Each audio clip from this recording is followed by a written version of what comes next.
Hey everyone, welcome back to another edition of the Pick Six. I'm your host Mike Wobschall at TCO Performance Center in Eagan. Following another exciting Vikings victory, we head into the bye, but there's still work to be done. Let's answer your questions. The first one comes from Zach in Ontario, Canada. How has Sheldon Richardson looked through the first 9 games? How much of an impact is he making? Well, first of all, Richardson has been reliable for the Vikings. He has started and played in all 9 games so far this season. 1.5 sacks, 4.5 tackles for loss, and heading into last week's game, he led the Vikings in quarterback hurries. So I think Richardson has had a good impact on the team. He has made what was already a strength of the team, the defensive line, even stronger. Question number 2 comes from Jeff. You omitted one item in your 5 takeaways article. No offensive points scored in the second half. You're right, Jeff, no offensive points scored for the Vikings in the second half. Good thing the defense was there to add to the Vikings' point total and cushion the lead. But let's take a look at the Vikings offense before we get too critical. First drive of the game, 9 plays, 65 yards, and a touchdown. 3 drives later, a 70-yard run by Dalvin Cook, which led to a touchdown. And don't forget, the Vikings got a field goal at the end of the first half thanks to a 31-yard drive in 35 seconds. That was a key moment in the game as well. Only 2 possessions in the third quarter, and then the defense scored a touchdown in the fourth quarter, which took a drive away from the Vikings. So overall, it was a good day for the Vikings offense, particularly in the first half, but just like all phases of the game, they have things they can correct, and they'll do that during the bye week. The next question comes from Tim, Port Jefferson Station, Long Island, New York. Do you think after the bye, they will start to open it up with a quicker and faster pace out of the gate?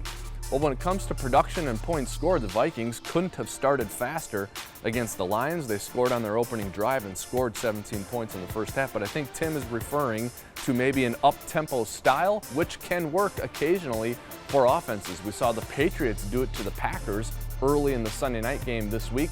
John DeFilippo is aggressive and he likes to use tempo from time to time, so it wouldn't surprise me to see the Vikings incorporate this in the second half of the season. The next question comes from Monty in Wisconsin. Do you think Zim and the staff can find a place for Chad Beebe in the offense on Sundays?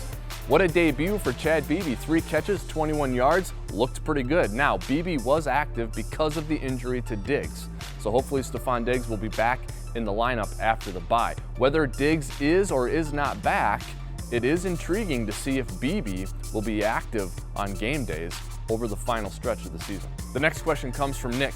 The Vikings are developing true grit at the right time. In my opinion, our 2 meetings with the Bears should decide who's on top of the NFC North. Maybe, Nick, the Vikings have a huge game against the Bears coming out of the bye. Make the road trip and watch the Vikings flex their muscles at Soldier Field. But also remember, the division is wide open. The Packers could be at 5 wins by the time we meet them again at US Bank Stadium for Sunday Night Football in Week 12. The division is wide open. It's going to be a fun race to watch over the final half of the season. The final question comes from Ray in Oregon. What are reasonable expectations for this second half of the season?